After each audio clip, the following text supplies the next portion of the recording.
Hi guys, welcome to my new blog. Good morning সবাইকে। আজকে আমি সারাদিন কি কাজ করছি তোমাদের সাথে শেয়ার করব। প্রথমেই আমি গোপু সোনাকে ঘুম থেকে উঠিয়ে জামা পরাই।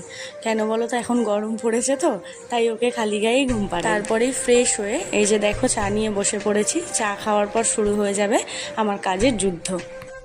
চা আমার খুব একটা পছন্দ না, কিন্তু র চাটা হলে আমি খাই। এবার আমি প্রত্যেক দিনের মতোই সকালে রুটিটা বানিয়ে নেব। আমাদের বাড়িতে প্রত্যেকেই রুটিটা খায়। তোমাদের দাদা ভাইয়ের টিফিনে আজকে দিলাম রুটি আর এঁচোড় আলুর তরকারি। এবার আমার বরমশাই চা খেয়ে ডিউটি যাবেন।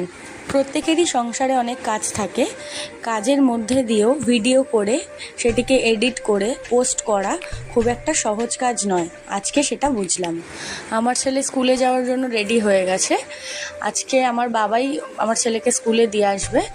কোনো দিন আমারই দিয়ে আসতে হয়, কিন্তু আজকে বাবার ছুটি আছে বলে বাবাই দিয়ে আসছে। চিনি চিঙ্কুকে নিয়ে একটু ছাদে চলে আসলাম, ওরা পটি বা টয়লেট করে তার জন্য।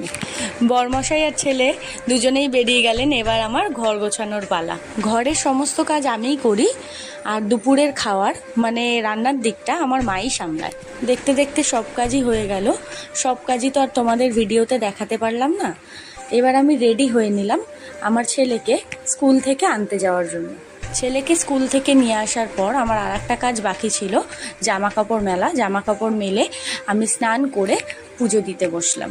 সব কিছুর পর সবাই মিলে খেতে বসলাম। টাটা সবাইকে। ভিডিওটি ভালো লাগলে লাইক, কমেন্ট, শেয়ার করো।